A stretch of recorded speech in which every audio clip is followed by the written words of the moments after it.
Was I'm gonna buy a scream mask like one of these times, dude. Like the one with his hell fucked up yeah. tongues coming out. I'm just gonna turn around and just fucking Ah, yeah. Like one of these days, you don't expect it. hell yeah. Yeah. So Yeah, we gotta have fun with that shit. yeah, for sure, man. But how's your week going so far? Or week go? How did your week go? I should say. Seriously. It started off all right, but then midway through, I ended up catching what everybody else in the house had. So Ooh, no. Thursday, I Friday, and Saturday, I was kind of, effed up. yeah, yeah. I feel it. I've been hectic myself here with work and same stuff, but like then we had the scare yesterday, and then we have the show today, and then I had a card show to go to this weekend. Made some deals. Yeah. I did some deals that we can walk through. I got my buddy Bryant from Tampa Card Shops coming on here. He just texted me and said like 5 minutes he'll be popping on. Yeah. So we can go through all those headlines that we have with him to get his opinion on stuff. Someone that has a card shop that's successful doing cards and has been successful doing cards, so we can get his opinion, ask him Yeah. questions for the viewers, like what do you like about own a card shop, like the different functionalities of things you have to go through eventually for Yeah. these viewers that you know, for these viewers that potentially want to open one up. So, no, it's good. I think this week will be a good show. And then we had a lot of news in the hobby as well. That I guess we could start out with, that Card Talk Radio, that excuse my language, that loser. Oh I don't know man. if for anybody who hasn't seen it, he released a video talking bad about Sasha T and you know, about how he drives a beat up truck and that he doesn't have the money that people think he has, and that he clean pools and all this stuff. Sasha T even said in his videos before, right? Yeah. About how where he started from, where he came from, like sports cars radio talk about, oh, he lives with his fucking parents, like he drives a beat up truck. I'm like, dude, I don't care. Like that's fucking smart because that allows Sasha T the freedom to travel to card shows, to save money, to buy cards, to Yeah. to do all this shit. Like his overhead expenses are so goddamn low. Where sports card radio is talking about, like, oh, I have my own house. I have a fucking Tesla. I Like, own a who gives a Tesla fuck? that only appreciates in Yeah. Well, value. Hey, and he's a douchebag, my fucking gas powered Dodge Ram, grew in value too during this fucking shit yeah. going on. That's the Like, dumb shit. Is you know, like this guy thinks he's like the fucking genius of the fucking world, talking about he has a Tesla is appreciating value. Like, dude, who gives a fuck? Anybody's used car right now in this economy is yeah. appreciating value. Like, who gives a And, fuck? and guess what? I bet you got a big ass payment on that fucking Tesla too. While this Yeah. dude got some paid off, Yeah. swimming And pool business yeah. truck. Yeah. Who gives And a fuck what he drives, man? yeah. And if you'd be Everything successful. ain't Yeah. materialistic and shit like Yeah, that. like who gives a fuck? Like, yeah, we're all in the hobby to make money, whatever. But like this dildo is just fucking trying to trash these other people Yeah.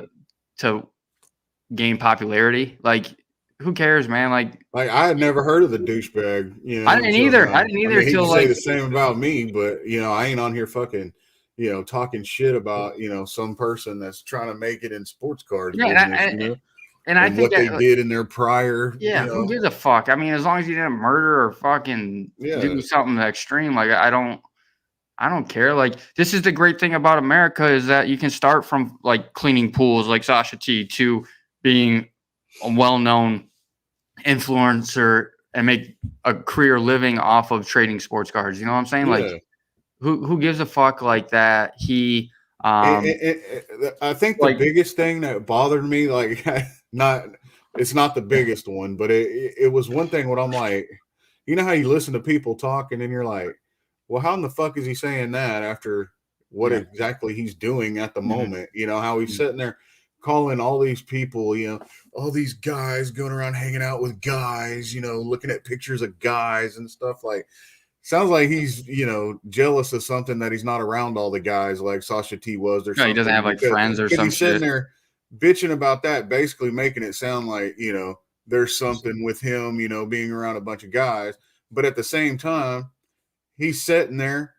His fucking name is Sports Card Radio. I mean, obviously you're into sports cards too, dumbass. So you're not around all these people looking at fucking cards with dudes on them and shit. Yeah, Like I that guess right there. Like, why are you calling that out? I mean, it's yeah, no, I everybody get it. just Like, clamoring to look at dudes on cards. Like, well, look at your name, dumbass. yeah, I mean, I'd say like in regards to all this too is like, who gives a fuck? Like sports, like who cares if this guy watches sports or whatnot? Like he like in his one of his video had like a Barry Bonds ball or something framed. Like you're collecting a fucking baseball with, and then you Exactly. have his photo up there. It's the same fucking shit. Like Yeah. I like so dumb, man. Like so dumb. And then what you were mentioning to me earlier, before we started, you know how he made another video about basically calling somebody out, you know, crying and stuff like that. And it was like, well, what the fuck were you doing in your first video? You're crying about somebody else, you know, So about how they came up in the business and, you know, the sports cards, you know, hobby. So I don't know, just yeah, and my thing too is like, so it was Mojo who like I would say like I'm friends with, you know, Mojo Sports. This sports card radio fucking made a racist comment towards, you know, Sasha's nationality, which happens to be, I think, Persian, which is Mojo's nationality, and I could be wrong on that. But so he took offense to it because he's like a fucking racial like hate slander towards a race. Yeah. Like so like I don't understand how sports card radio can talk about like who cares or whatever, calling him like a terrorist or Sasha T a terrorist because of his nationality or whatever. Like that's fucking bullshit, man. Yeah. Like, I mean, I was raised in a military family, like everybody throughout the whole thing. So like it was instilled in me at a young age. And I imagine something with you too is like you give respect to whoever gives it to you, man. Yep. And when you have someone like fucking this douchebag who probably sits behind a camera, will never be out in person or have the balls to say this to anybody's fucking face in person. Yeah. So I mean, that's where I look at it as, man. Like we could state our stuff on here, and the popularity or whatever comes along the way. He sees this eventually. I'm like, fucking say something to me at a show, then, you know? Yeah.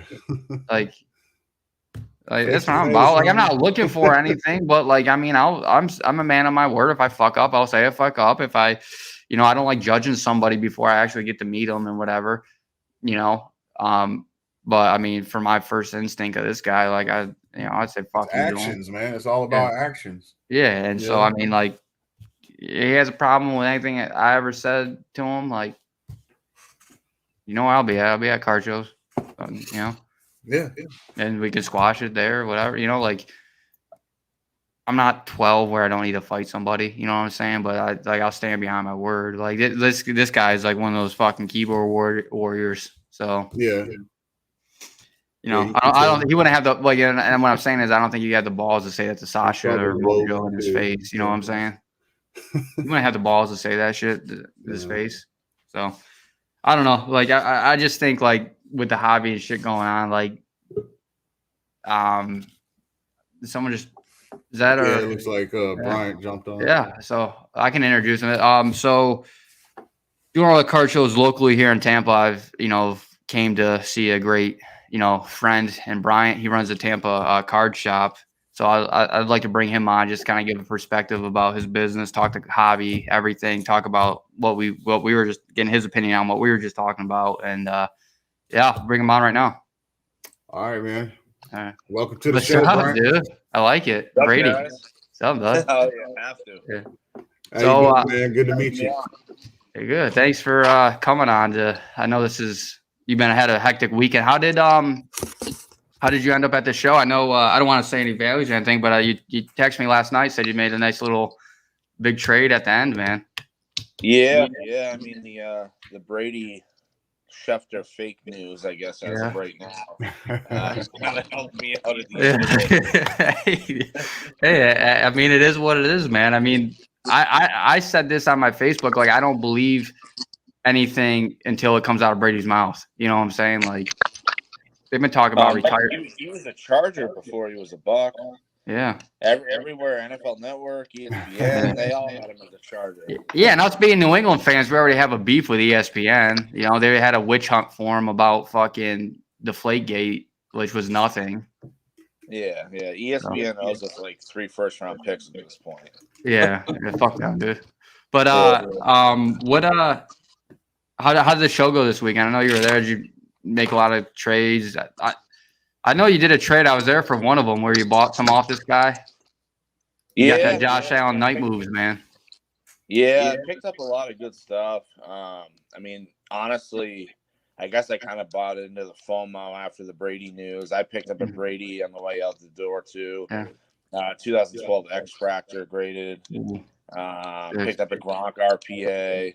Yeah. I mean, I don't think anyone realizes like if Brady goes, Gronk's going with him. So it's like but dude, when the news came out, it was nuts. Like, there was people going around the room buying up Kyle Trask, and I'm looking at people. I'm like, you guys really think they're gonna hand Kyle Trask's team?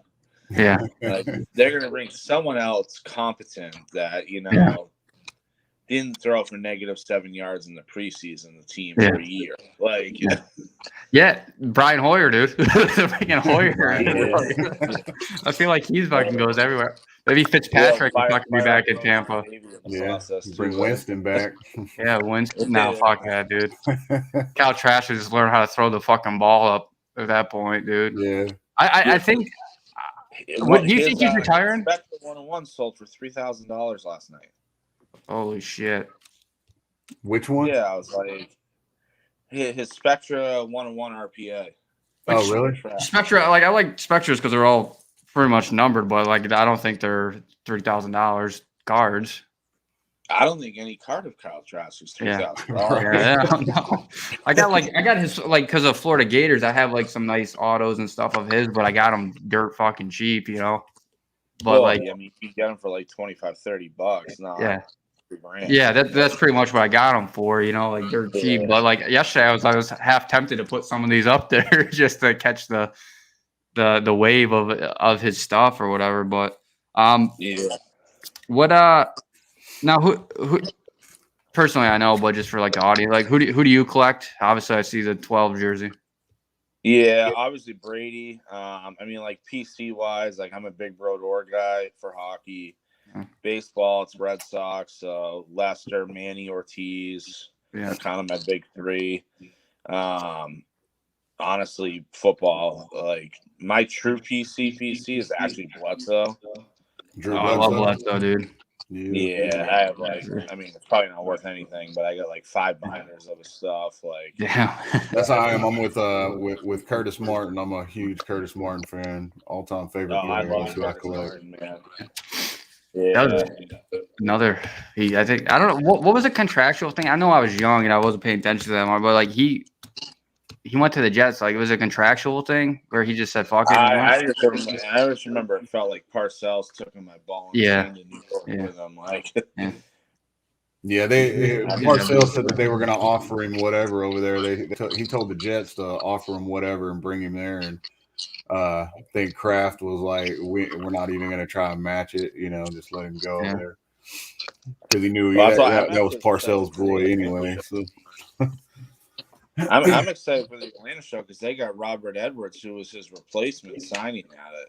And dude, he had a great rookie season. Yeah. And was his knee blew out or something? Yeah, he was playing sand flag football on the beach and blew out his knee. Yeah, he's the reason they don't do the rookie sand bowl anymore. Yeah, that's a Pro Bowl. Yeah, that's fine. He was a beast, man. So we were right before he came on, we were talking about some of the news in the hobby, and then we want to kind of get into your stuff so you can promote your shop and kind of give us what is the day in the life of running a shop.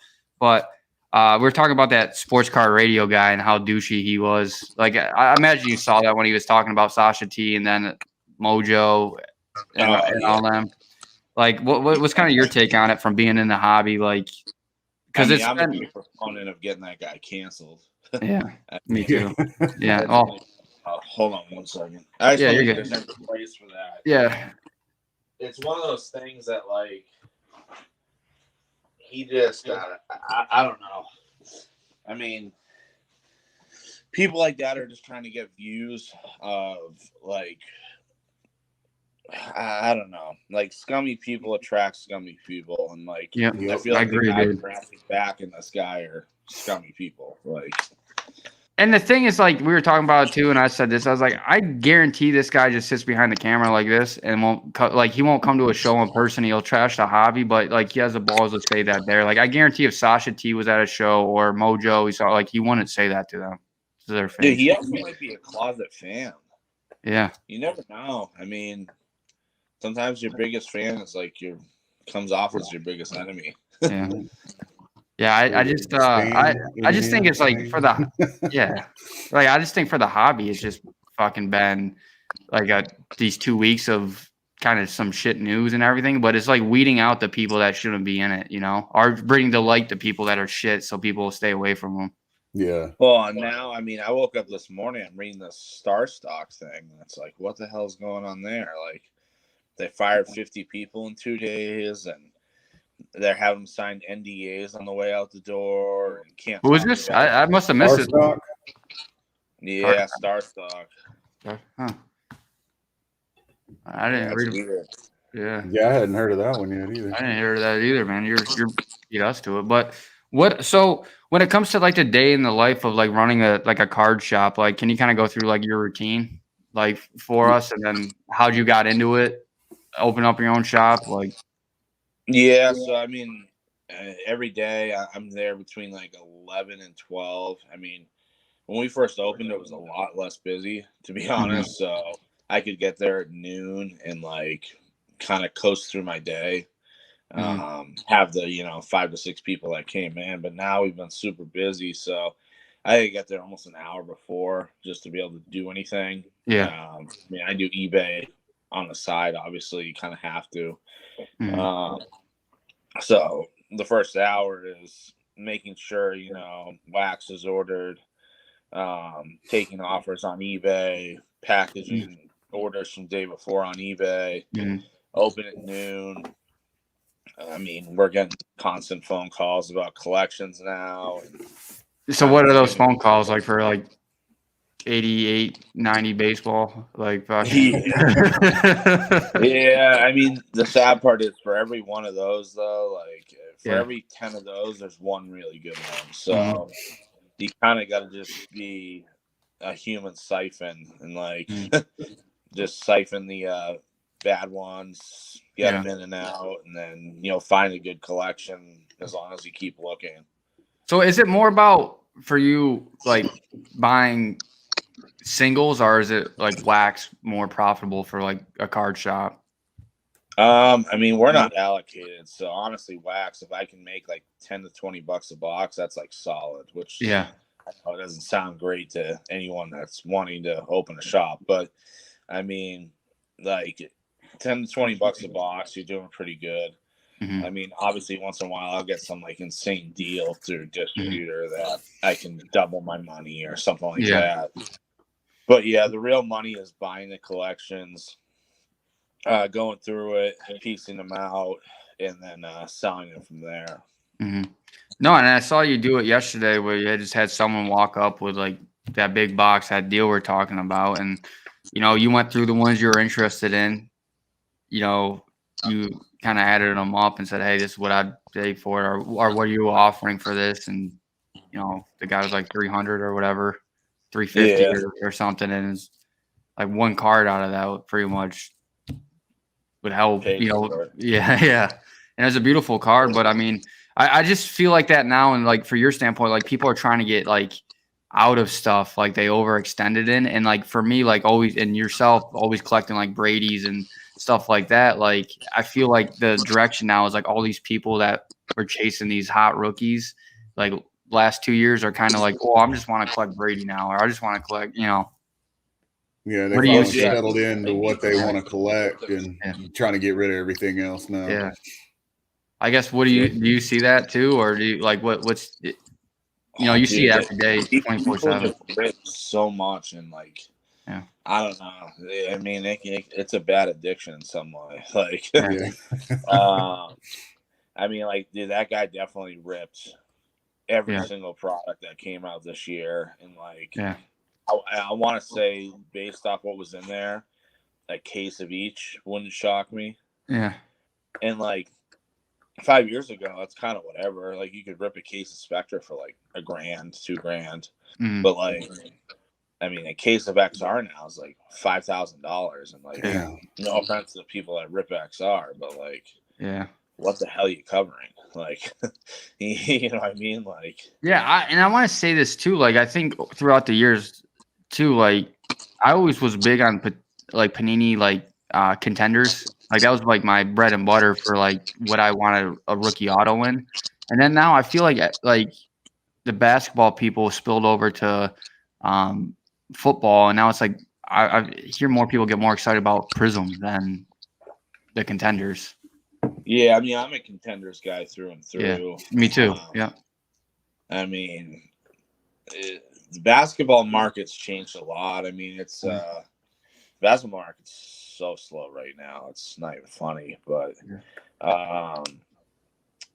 the way people think has changed for sure. Though, like Prism is kind of god, and like I don't know, not to poo-poo Prism in any way, but like, what are we looking at 5 years from now?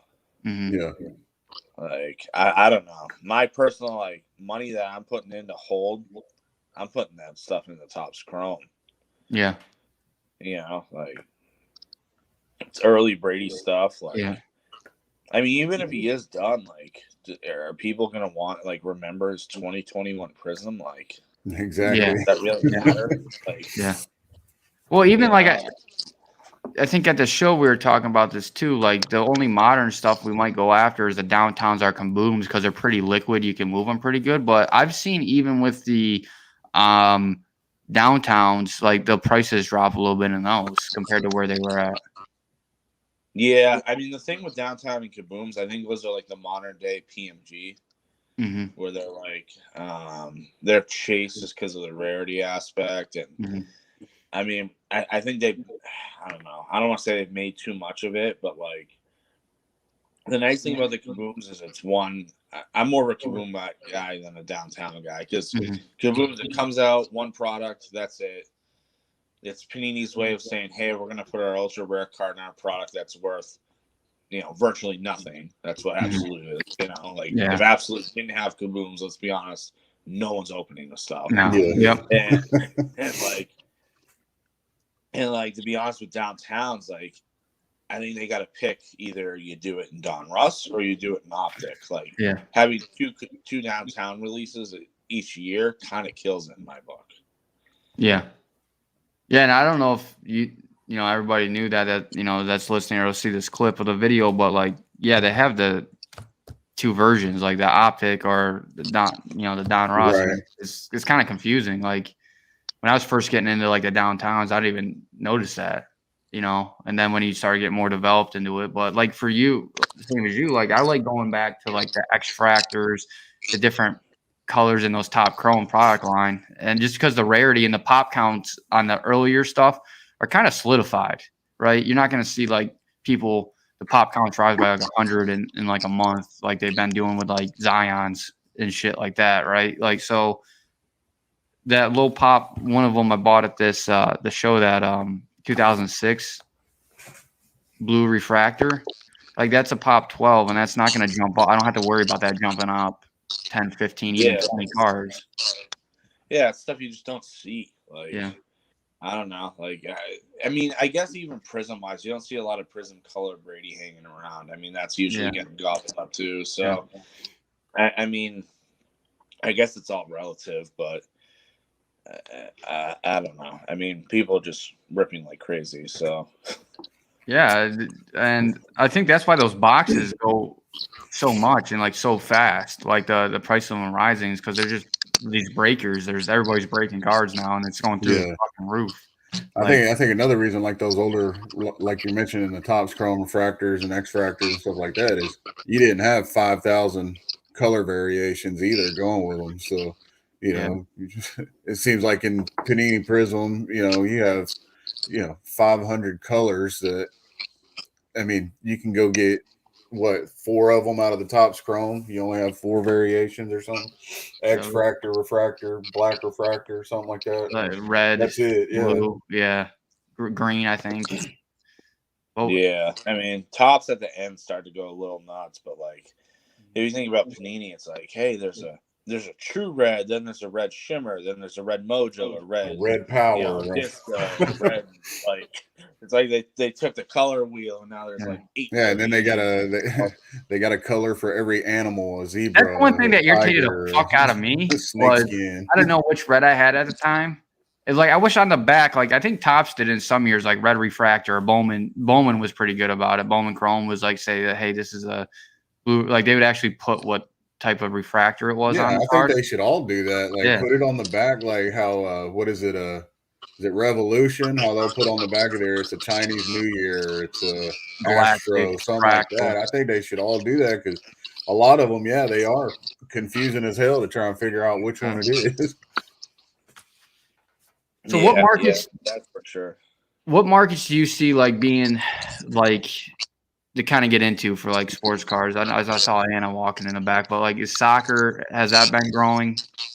Yeah, dude. I honestly like personally, that's where I kind of want to put majority of my money for the next like 6 to 12 months.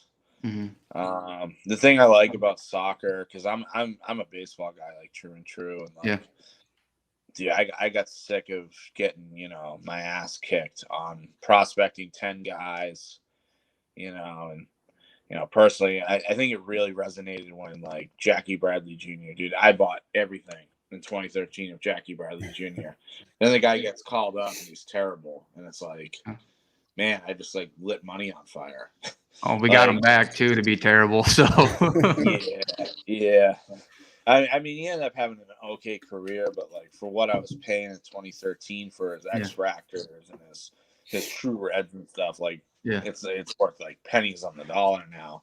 And like I feel like in baseball, if you're right 30% of the time, you're winning, which like so you gotta constantly prospect like 8 to 12 guys to even make money doing it. You know what I mean? Yeah.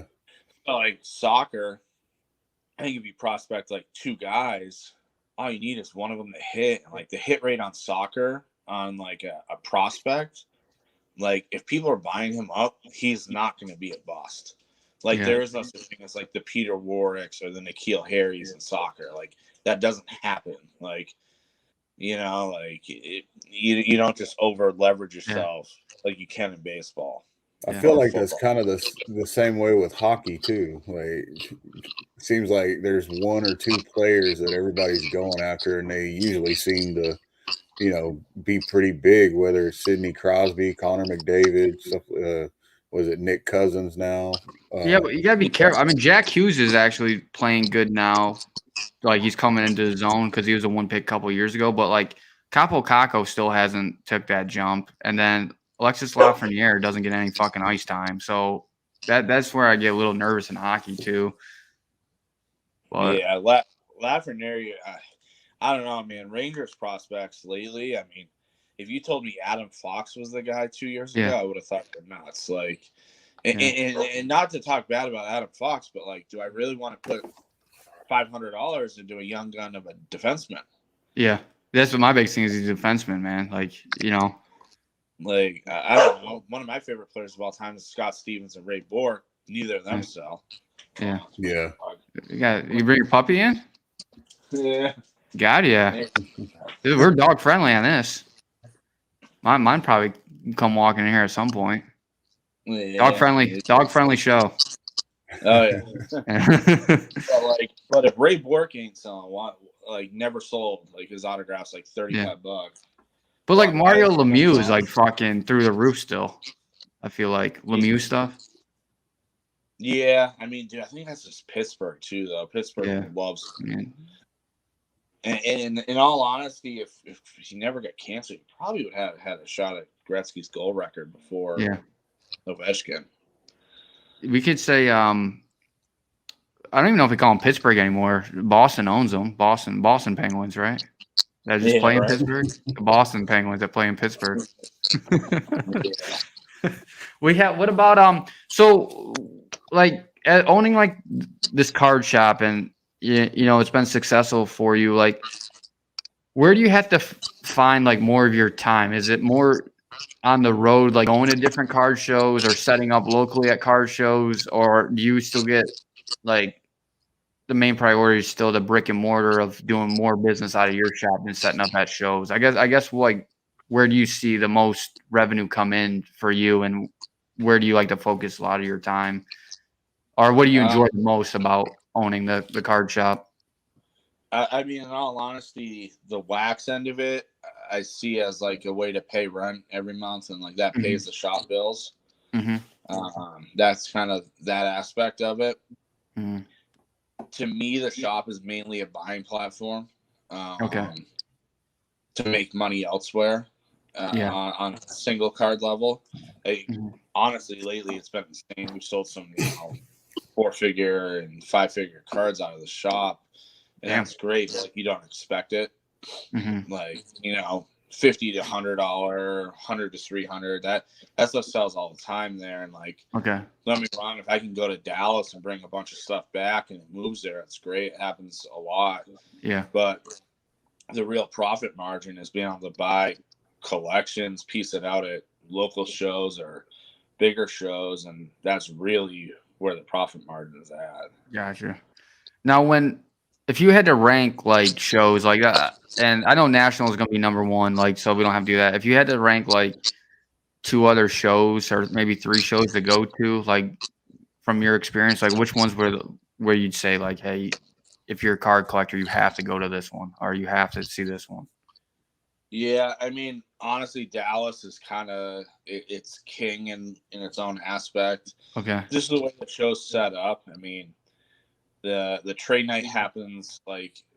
I'm seeing a lot of shows like, and don't get me wrong, Collector Con in Tampa did well. I'm not saying it didn't, but like the nice thing about Dallas is it's like everything's right there. You don't have to leave. It's not a congested area like downtown Tampa. You're in the middle of Allen, Texas. It's not Dallas. Like it has like a small town vibe, but like everyone likes traveling there. The venue is amazing. It's the way it's built is perfect for what they're trying to do. And then the way they execute trade night, like it's just people leave and come back and go to it. And the way it's set up is great, and I think that's what makes that king. I haven't seen Culture Collision yet. I mean, I dropped Anna off. She did it. I had to go to a bachelor party in Nashville. So I didn't get to see it. I got to see what she picked up. I got to see the setup of it. I think it looked great. I think if Atlanta hits well this time, it's the East Coast Dallas. And in all honesty, dude, I kind of like smaller shows. I know that guy that runs like the Culture Collision in Atlanta. Like, he promotes the shit out of that show, man. Like, I see him everywhere handing out flyers, even at Collectors Con in, I think, September, the first one, and then even December, he was there just passing out pamphlets to fucking everybody. So I think the relentless grind of promoting it is hopefully it pays off, because I've seen him in videos out in Dallas too of him just doing the same shit. Yeah, I mean, don't get me wrong. I love big shows like that. Like, it's great. That's where you can sell your big cards. I'm not gonna lie though, from a buying perspective, I love small shows. Absolutely love small shows. Like, in all honesty, I like when you can go in and there's like 20 dealers. And let's say one guy's got a couple high-end cards. He's more likely to sell that stuff because he only does small shows. Than at a big show. You know what I mean? Yeah, because they can make they can get more buyers at those bigger shows, and those smaller ones you only got a handful of people that you can sell to, so you can make get better deals from those smaller card shows. Well, and you make it known too, like at this Tampa card show, it's like in a Holiday Inn boardroom. Like, I think it's a decent size for like a smaller show. I think it's kind of calmed down a little bit to where it was at the hype of the hobby, like when COVID lockdowns were like easing up. I think we had even the Clearwater show, which I don't even know if they do that anymore. But where I'm going with this is that like you make it pretty apparent that you're buying shit all the time. Like, I mean, and then I think everybody just literally comes up to you that's selling shit. So you being known locally and in the hobby, like, it's great because I think you pretty much can pass off what you want, right? you know, and you get the first dibs on anything good. Like I think that one guy came with that collection this past this past weekend. Yeah. I mean, in all honesty, the more you buy, the more people continually try to sell. I mean, and you just got to be constantly liquid, like moving stuff, because I mean, you can definitely get caught up and like, you know, if you tell somebody you stop buying, like that, you know, there's another store locally that tells people they don't buy cards anymore. Yeah, and they've all started to trickle over to our side of Tampa to sell, and like, it kind of was an eye opener for me because I'm like, man, these people are only coming here because they know they can't sell anywhere else. Yeah. So if you start telling them no in some way, they're gonna just find somewhere else to sell it. Like, kind of. And two, like I feel like people like are trying to move cards because they know that they got in over their head on certain things, and I mean honestly, like they've been kind of reasonable what the hell they're selling it for. Like you could not want to say lowball, but kind of give like, hey, like a conservative offer because you're like, hey, I don't know, I need to make money off this, and they know that coming into a shop. But I feel like everybody kind of rushed into like the hot rookies of the last couple years without having the results of like for example, like Herbert cards were going through the goddamn roof. Like, yeah, he has great potential, but like I don't think his rookie card should be selling for almost nearly what like a Brady was, you know? Yeah. That shit blows my mind too. On how some of these cards are just way out there. Who? I'm sorry. Mac Jones, dude. Yeah. Same thing. Like, when Mac Jones autos are rivaling Brady, like, why? I mean, I like the kid, don't get me wrong, but as a Patriots fan, I can't be buying that stuff. You're probably going to bust my balls on this one, but I spent like $150 on this Mac Jones one. It was like numbered out of $4.99, but I was like, I just like the look of it. And I was honestly like, I know I way overpay for that because I probably get that card for like maybe $50 now, $60, but like, I don't know, like I collected them. I didn't care. And that's where I started my roots. And I imagine with you is like, I just like the card. I get it. And I'm holding it for like longer term. Like I imagine there's stuff that you hold for long term and stuff that you have to like move liquid wise. But how do you find like the balance in that? Yeah, I mean, I definitely had to stop buying with my heart. That's for sure. Don't get me wrong, like, you know, any David Ortiz auto I've seen for the last 3 years, I'm like, man, I want that. And, you know, then you end up PCing 7 of them, and it's like, all right, if I want to keep buying, I got to sell some of this. Like a fucking mojo type. You can't really see it in the light, but it's numbered $4.99. It's like a mojo type thing. I mean, in all honesty, down the road, that is a card that could take off, though. Yeah, and that for me, like that's the thing is that it's absolute too, which is I know we just talked like bash this card box, but like for me, like that's when I buy like a Patriots player. I don't care. I have it for the PC. Like the only one on the Patriots PC that I'm trying to get rid of is the fucking Cam Newton downtown. Like I bought one of those this weekend. Did you? I think I saw it sitting on the table. I didn't know if it was yours that you were selling or if you know. Yeah, I don't know what I want to do with it yet. I don't know if I want that as my 1-year memory of watching him throw sinkers in the dirt. Dude, the only thing that like I think Cam brought like a lot of like good vibes in that. Like Belichick loved him. You know what I'm saying? Like he brought a lot of good vibes, but when he threw the ball and his head's going like this when he's fucking throwing it, like yeah, no shit, you're gonna be like 10% of your passes. Oh, dude, I just remember like the first game, it looked like he was going to gear up and like, it's the way he's like gearing up to throw. It's like, man, he's going to throw it like 60 yards downfield. And it's like, like sinking slant routes to meet the bird. But I'm like, what the hell? Didn't he go like damn near half the season before throwing a damn touchdown? Yeah. He would just run them in. They get him close to goal line. He would just fucking like power it in. But that's why I feel like Josh Allen's going to be at too. Is he's taking some fucking big hits too, and that like it's kind of like how Cam Newton was when he first came in. Like he's a bigger body. I think Allen definitely can throw the ball better than Cam did if you're comparing it when they came in. But like he's still taking those fucking hits, man. And that's what happened with Cam. Like all those years of taking those hits, like fucked his shoulders up and whatever. So I think Buffalo has to be a little bit smarter about how they use Allen. What was that? Without Brian Dable, too. He's gone now. Yeah. What job did he end up taking? The Giants. That's why Giants, the Giants job. Yeah. Much as I don't like Daniel Jones, like he might be a buy. Like same style quarterback as Allen, and like he's more accurate than Allen was before. I think Russ is gonna go there. I know Seattle said that they don't want to move him, but I feel like Russ is wants to go to a bigger market. Like if Russell Wilson goes to there or Miami, dude, like the question is if Brady is done, who comes to Tampa? A-Rod? Yeah, I don't think so. I think it's like Matt Ryan. Yeah. I don't think it'll be A-Rod. I don't mind Matt Ryan, dude. A-Rod and Devontae Adams are wanting to go somewhere together. So I don't Denver, know I think. can bring both. Well, Denver set themselves up to get A-Rod and Adams because of that. They hired the Packers offensive coordinator there. Yeah. And they cleared cap money by getting Von Miller off the books too. Yeah. So I can see them, and then Aaron Rodgers might be high as shit in the offseason with his free spirit personality now. Yeah.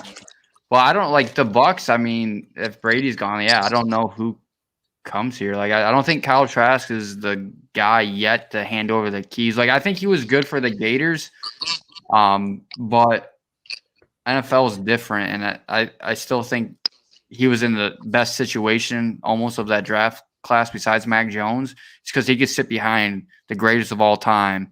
There's no pressure on him, like, because he's not going to beat out Brady for a fucking starting job. So he can learn from him, develop, sit in the film room with him. Like, I still think like there's some opportunity for Trask to kind of prove himself, like kind of like how the Packers used to do it with Favre and you know Rodgers had all that time. It's just I don't know, man. Like, but I'm not buying a Trask card at $3,000 fucking dollars.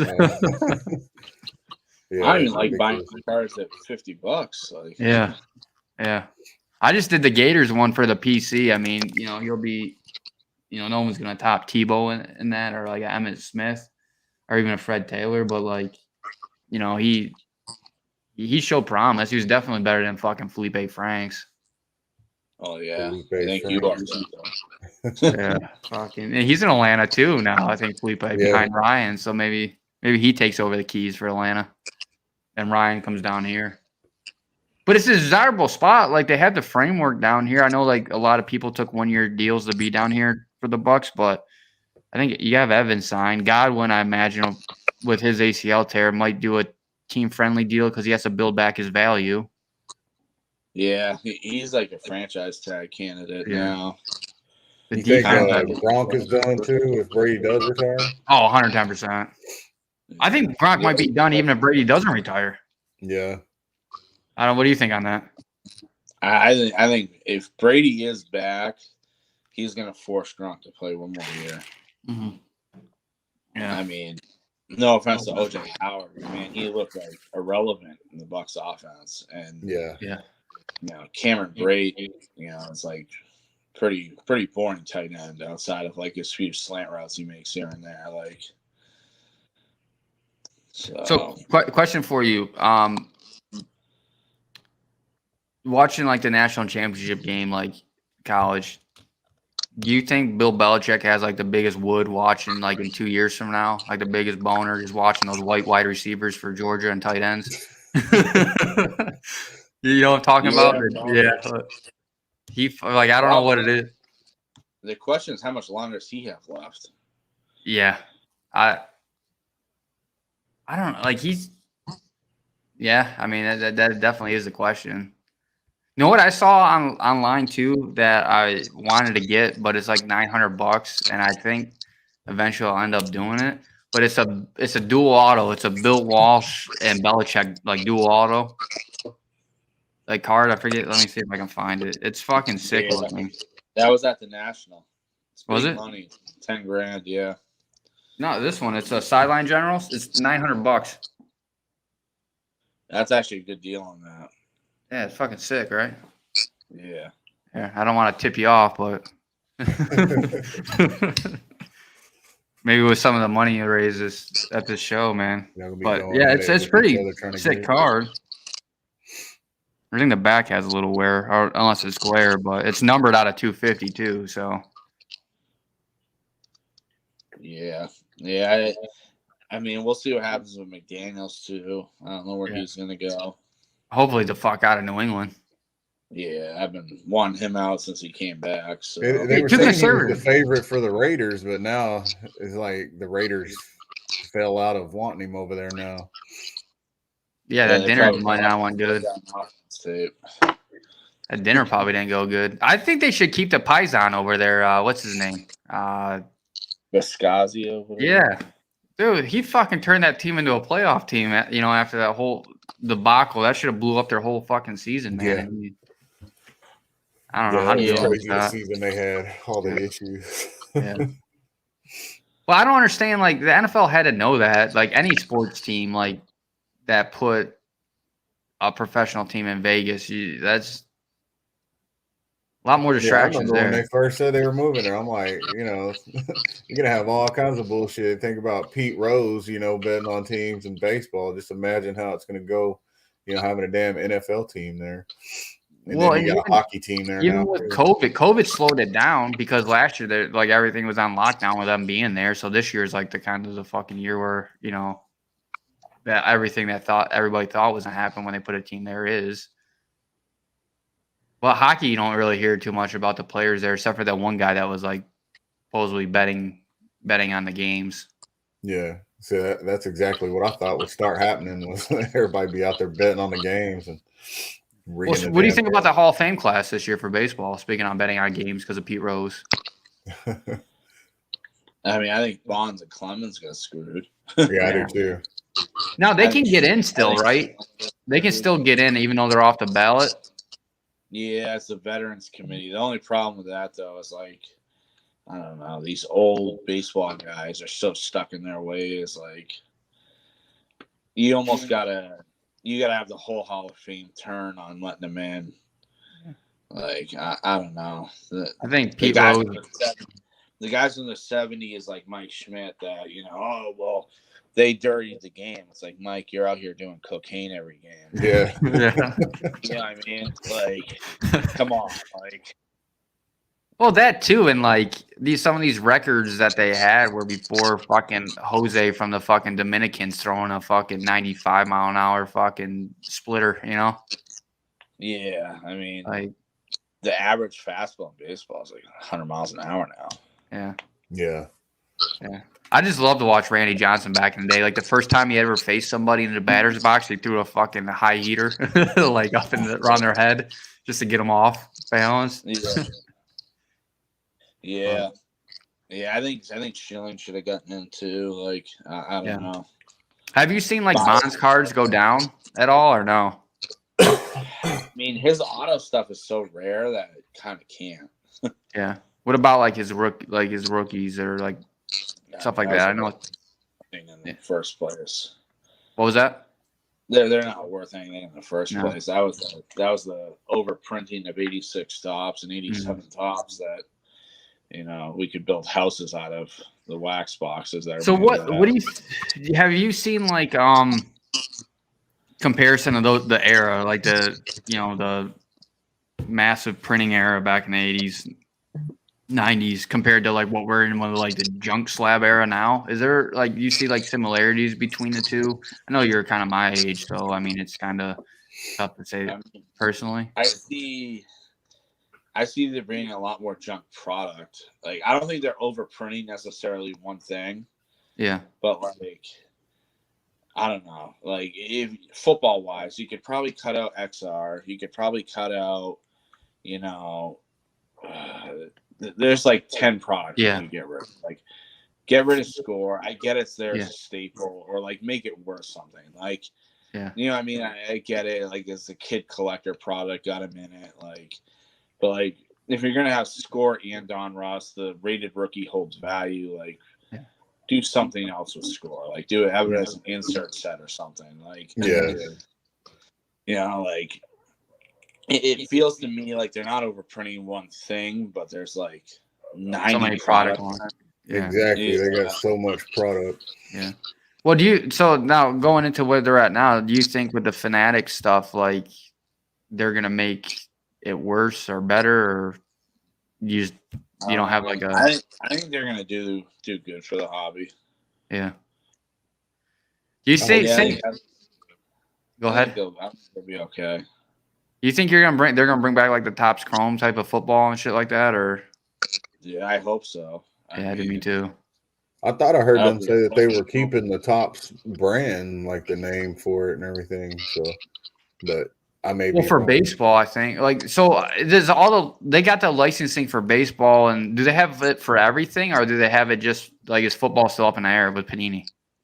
No, they got it for basketball and football too. Oh damn, yeah. So it's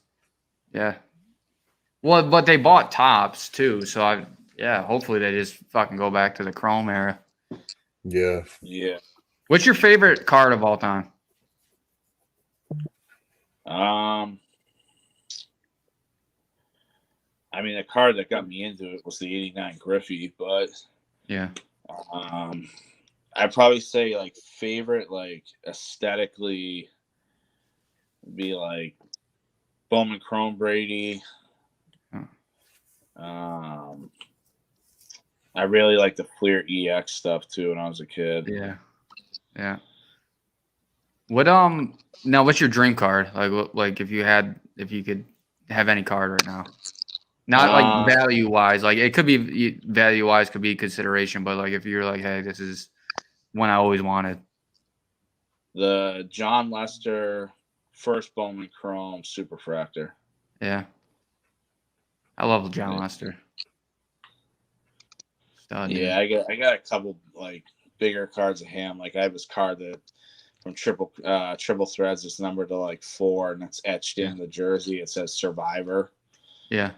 That was pretty cool. Like, just rare stuff of him.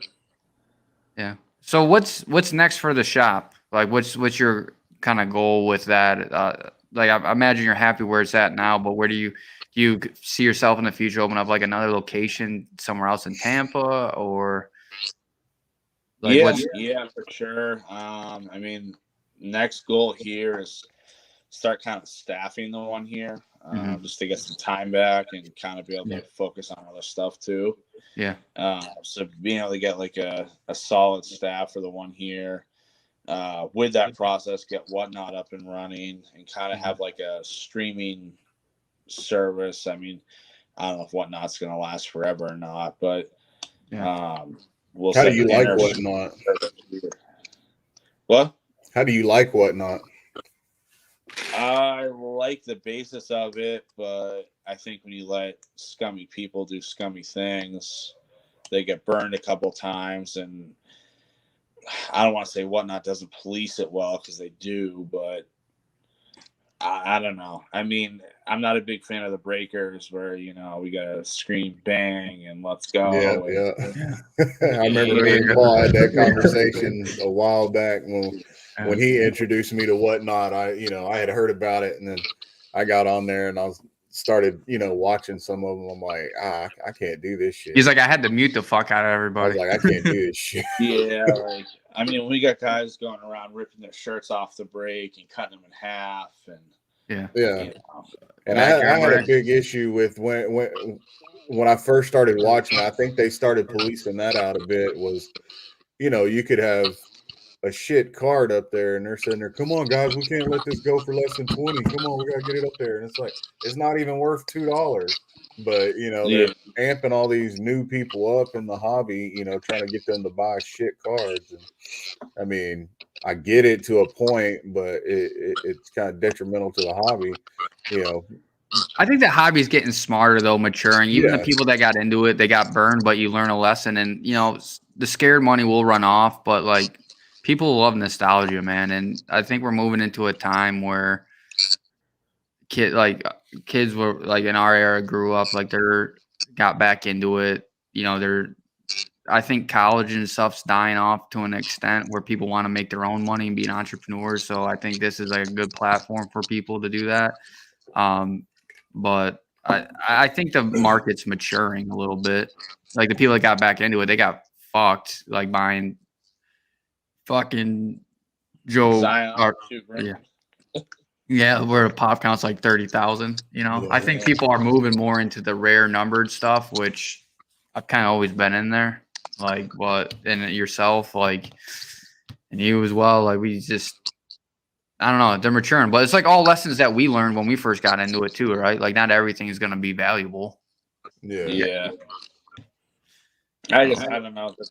The basketball boom, I think a lot of people got burned. Yeah. Like, I don't know, dude. It always felt fake to me, and obviously it was, but it was like, oh, we're buying Kyle Guy today. Like, why are we buying Kyle Guy? Oh, he went off in the G League. It's like, who plays in the G League is like the guys that suck. Like, it's not like you very rarely see one of them G League players make it. Yeah, like, no one comes out of the G League and turns into someone that's worth anything. Like, usually if they make it, they're just a bench player, a little role player here and there. What now the store hours and everything, is that Monday through Sunday? Monday 12 to 6, and then Saturday's 12 to 3. Okay. Once we can staff it better, I want to increase Saturday a little bit. It's just, I mean, if we're on the road at shows and all that, it's tough. Yeah. So our clientele knows it too. They know we're constantly at shows and doing other things as well. So like I said, if scenarios I can help out as needed, if you guys ever need me, to fill in or something, here and there, because some of these shows I'm like handicapped at going at times just because of the dogs. They're my road warriors. Like they'd go out to Dallas with me and stuff, but like national. If you ever come when you come down set up in Dallas, you need help with anything, man, I'm down to come help you out. Shit, I ain't that far from it. You in Dallas? Do what? You in Dallas? Yeah, I'm in Midlothian. I don't know if you know where that is. About 20 minutes from Dallas. Where's that in relation to Allen, Texas? Because I don't know. It's about an hour away with traffic. Gotcha. Yeah. So you've been to Dallas, though? The show? I went. My first time was this past month, or this month, at the beginning of January 14th, the weekend. I was there. I went on a Saturday. It was my first time out there, so I was just kind of walking around checking it out for the first time. So. Yeah, it was packed though. It was a good show. Yeah, I liked it a lot. So I'm looking forward to the next one coming up here in March. So, are you going to that one? That one I actually don't think we'll be at, but we're gonna do May. You do May? Yeah, March is gonna be tough because like we're doing Atlanta the week before, and like I don't know. You think that's gonna be a lot of people like bailing out on this Dallas show in March, or do you think it's just? Yeah, I mean, if you're local, it's worth the drive anyway because it's a good buying show. Yeah. If I'm booking flights or anything or driving across country, I wouldn't go out of my way. I just know a lot of guys aren't setting up. But a lot of people are going to Atlanta. Yeah, a lot of guys are going to Atlanta. Are you driving that, or are you? I'm not really sure what yet. Let me know because I'll drive it. I'll bring the pups with me, or whatever. I just never been there, so I just don't know the hotel situation. In Atlanta, it's in the Battery, so it's tied into the complex that does the Braves stadium, Truist Park. Okay. Honestly, the nice thing is you can kind of park your car and not need to move for like the entire weekend. Oh, perfect. I might do that then. I might try to. You know what's a good show too? Anna, Jason, and I went up in December. I want to say might have been November. We went up on like a whim on like a Friday night. Did Atlanta for the weekend at like two of their smaller shows. Mm-hmm. Dude, that market's awesome. Like from a buying perspective, it's great. Like, is it at the same spot, like the Culture Collision and these other shows that are up there? Or? No, smaller shows like at the Hilton Garden Inn, and then there was one at like a small civic center. Okay, we're gonna have you back on just to rate the shows, like at the end of the year, just to rate every show. Yeah, I mean, I think Dallas will always be king because it's kind of perfectly placed in the middle of the country. But I'm excited to see what Collector Con does here in June. Me too. They're going to time it around the F1 race. The last Collector Con was okay. It wasn't anything special in my book. The first one was really good, though. Yeah. Well, I think it was just hard because in December, like you have people spending money on like Christmas, right? Like, what are you gonna like? I think Calvin on one of our shows said he's like, "Yeah, what are you gonna tell your kids? Like, sorry, I bought this fucking Tom Brady rookie card. No presents this year. Like."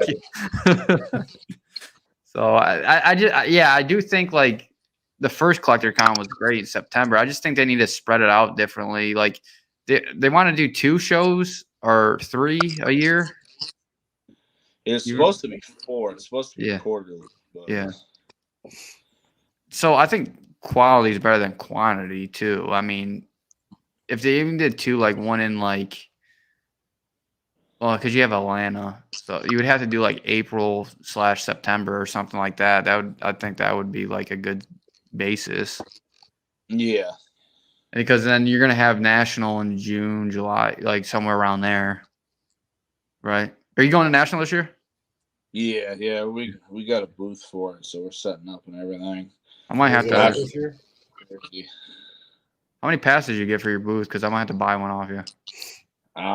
Last year it was a struggle. We found a way to get everyone in, but it was I mean, Chicago had that place on lockdown, man. Like we had guys, I think we had to buy extra passes for like a couple $100 a piece. Yeah.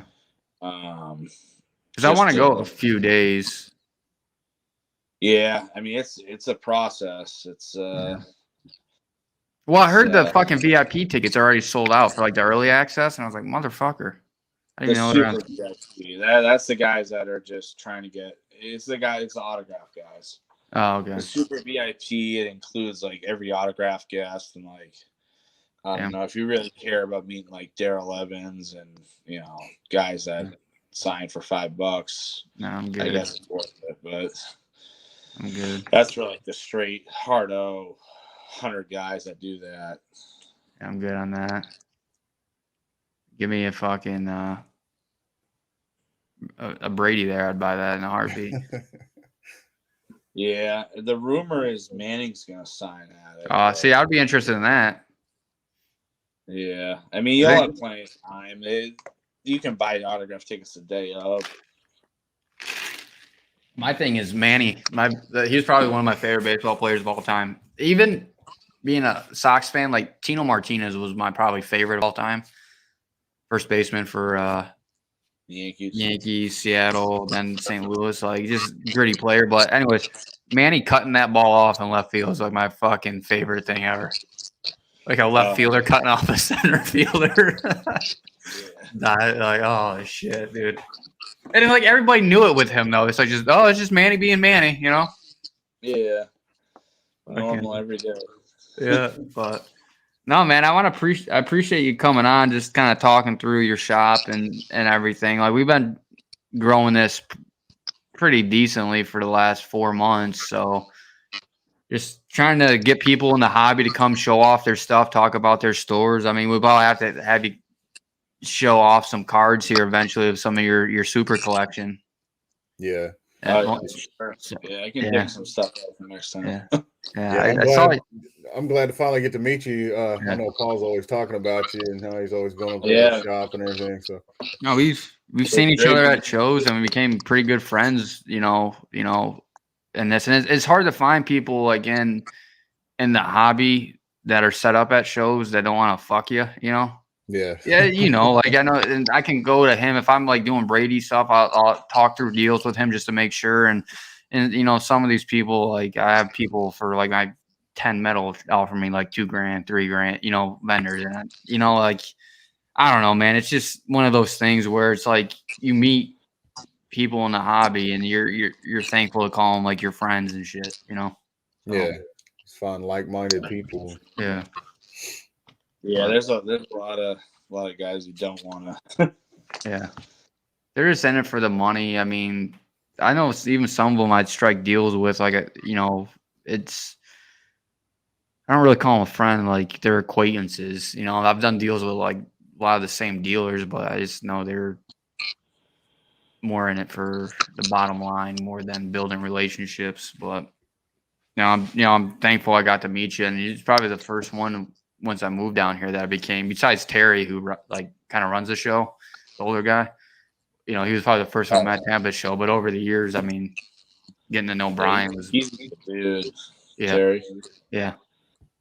I tried to get him to buy that Iverson downtown yesterday. He goes, I don't do them anymore. I was like, well, you collect Hertz. Like, I thought maybe you're just a Philly guy.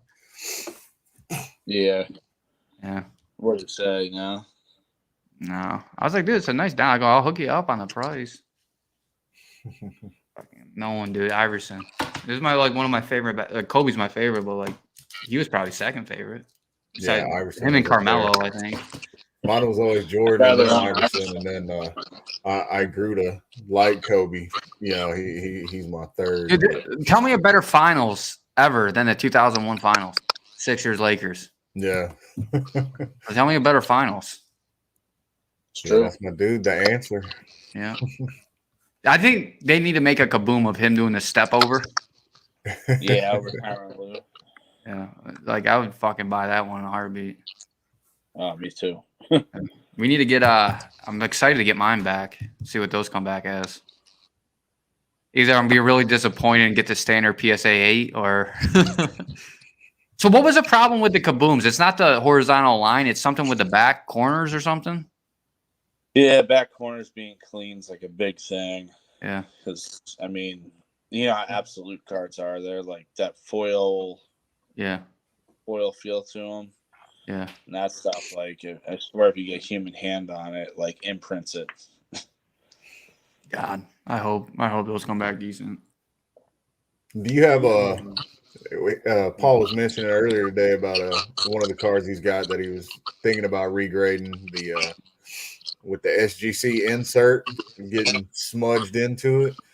Do you see that a lot with SGC cards and inserts? I've heard about it before. Is that like a? What do you mean? The tuxedo slab jammed into the. I don't want to say jammed in inside, but like when they put it in the tuxedo slab, I don't know if it's glue or something on that gold foil, the gold reserve one. Oh yeah. Yeah, like I don't know if because I wanted to crack it, get PSA, but I don't know if they're gonna fuck me because how they put it in that slab. Like there's like a black piece from the tuxedo hitting the side of the card. Did you see that one or no?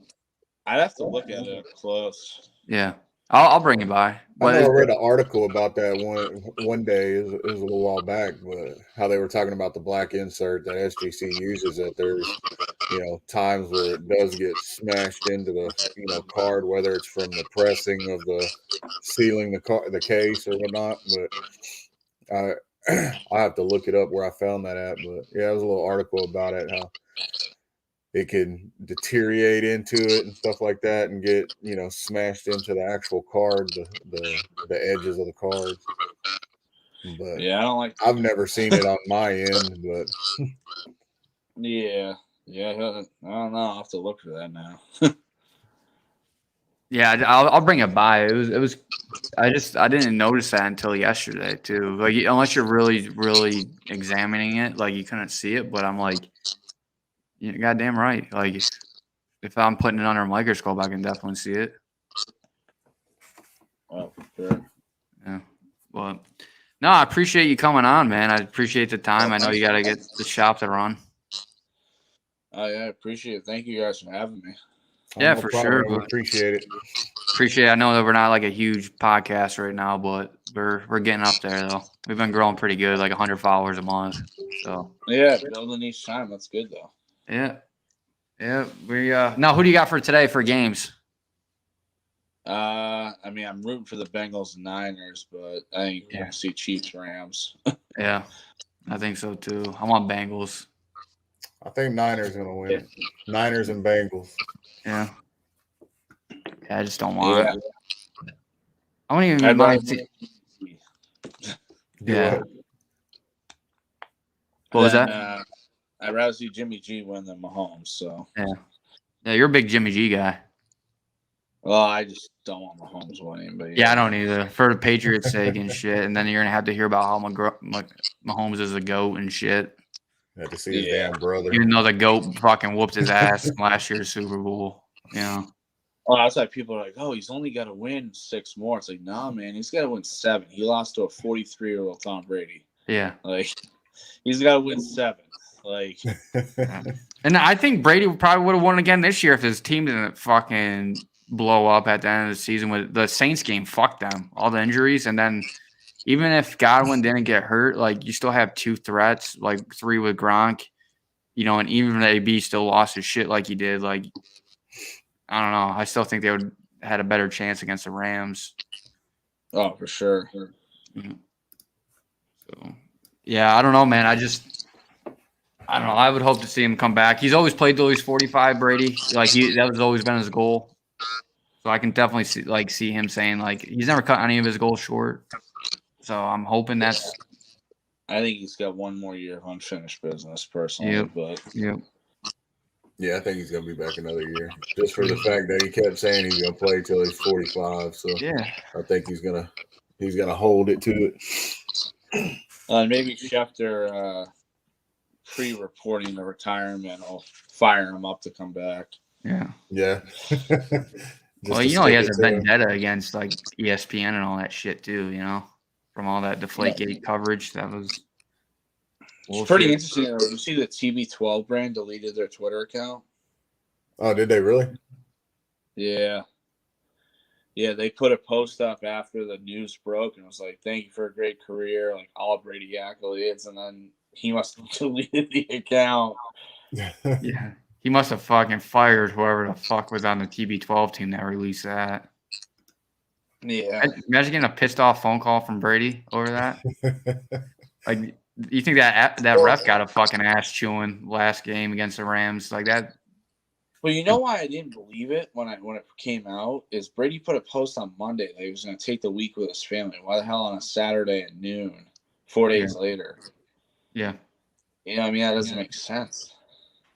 No, and I don't think he would want to take away from like the Super Bowl and like the championship weekend either, like because he respects the game so much. Why would he want that to be I don't know.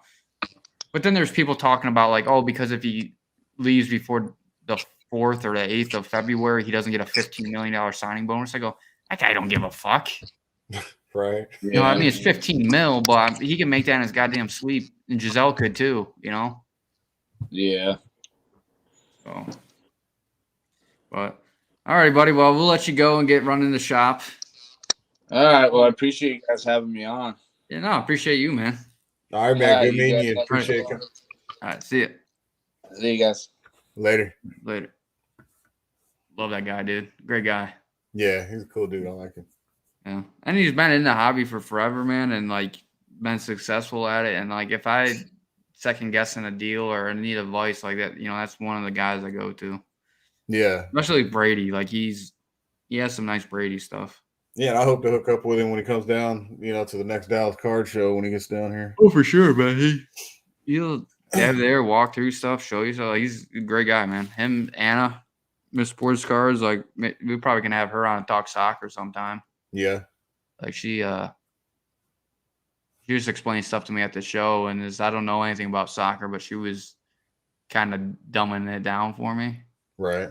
And like I was like, oh yeah, I was like, dude, you know your shit, like I inside and out, like it even made someone dumb like me fucking understand soccer, cards and stuff. So, but who do you got for today's games? Man, I'm gonna go with Cincinnati and San Francisco. See, I think I'll go Cincinnati and the Rams, and the only reason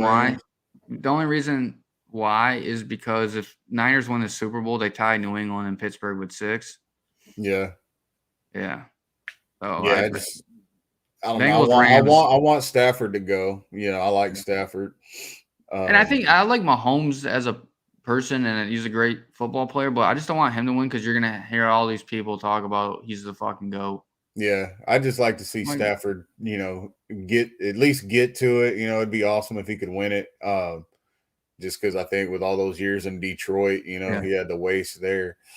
I'd like to see him get it, and he's a Dallas boy too. He's from Dallas, so Stafford. Yeah, he's from Highland Park. I remember watching him play for Georgia, and he has a cannon. And I think if anybody deserves a Super Bowl, it's him for being so loyal to Detroit for all those years. Yeah, and he's a tough son of a bitch too, man. Yeah, that and getting pretty much every season coming back knowing you're going to get your fucking teeth kicked in. Yeah.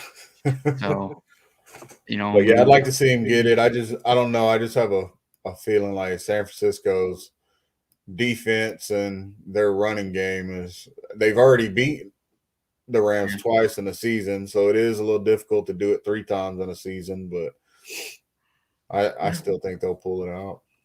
Yeah, I mean, I don't disagree. I think I hope Cincy, man.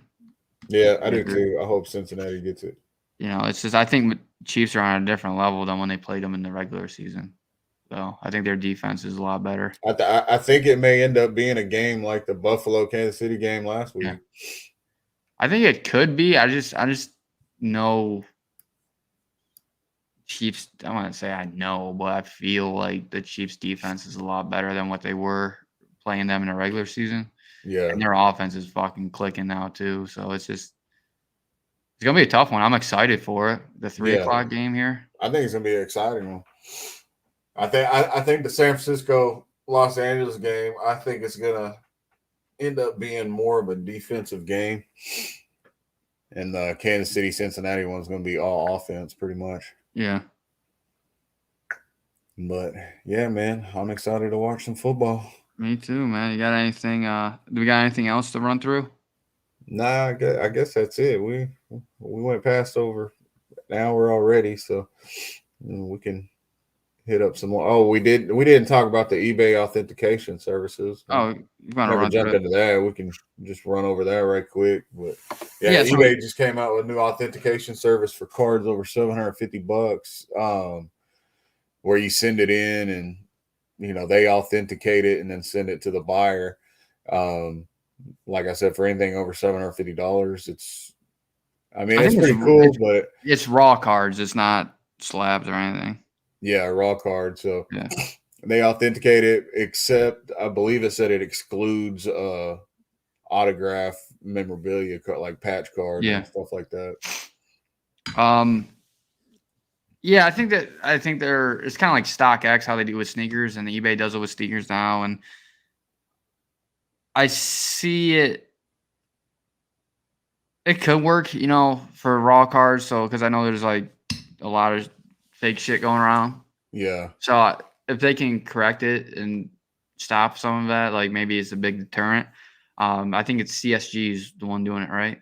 Yeah. CSG and someone else. Yeah. Yeah. So yeah, if they can stop it and get it authenticated, it's good. It's just the only thing that I have to hang up with is I think what you stated earlier when we were talking, that if they ship it out, if you ship it to the authentication center or whatever, how it goes, they say it's good. And then now, is it the buyer or the seller's responsibility? If they go from the authentication center to the buyer of that card, if something happens to that fucking card, it's on the. It should be eBay's responsibility. Yeah. I mean, yeah. To me, that's just a no-brainer. I mean, it's kind of like anybody sends you something. Basically, like how we were talking last week about group subbers. Mm-hmm. I mean, who do people put most of the blame on? They're going to put it on that group subber they gave their cards to for not vetting whoever they sent it to or whatnot, even though they didn't have control of it after they sent it. But so if that card is going from eBay to the buyer, who's responsible for if that card's like stolen or damaged or? Yeah, it should be eBay because it's but who is it, the buyer or the seller that's responsible? It doesn't really clarify it on there. It just says if your item arrives damaged or lost in the mail, open a claim on eBay, through the seller portal or whatever, or buyer portal. And so that's why I was telling you, I'm like, well, they make it sound like they can still open, because it mentions if the buyer does not or the seller does not offer returns, you can still get within a 3-day window, you can still open a return. So that made it sound like the seller is still responsible for a damaged item, even though it's going to a different location first. Yeah. Yeah. Hopefully, we're going to have that incident to see how it turns out, Yeah. So, there's going to have to be someone's going to be test dummy for an incident, you know, in the process. But And it'll hopefully, probably be the sellers will get screwed. hopefully it's not like eBay doesn't turn into backyard breaks and fucking like pushes it off to everybody fucking else. It just owns up to it, you know. Oh, this is a Brady Chrome rookie. We're keeping this. We're gonna send you a fake one. Yeah. So I imagine something's going to happen along the way, and there's going to be some controversy just because with anything new, you're going to have, you know, an issue come up. But I'm for it, man. Like whatever makes. Let me clarify me being for it. Anything that makes the hobby better and safer, and people don't get fucking burned where they're scared or it turns them away from the hobby, I'm for. So if you know, if they can kind of perfect something and everybody feels safe and comfortable buying raw cards, then I'm for it. Hell yeah. But yeah, other than that, I mean, that's it for today. Unless you got anything else to say. No, I'm good, buddy. All right, man. Well, let's go enjoy some football. All right. right. Got one more weekend after this. Yeah, then we're gonna be talking who knows what cards. Soccer. Hockey, soccer, like everything. Hell yeah. All right, man. Well, all right, buddy. Go enjoy you some football. All right, you too. All right. Later, brother. Later.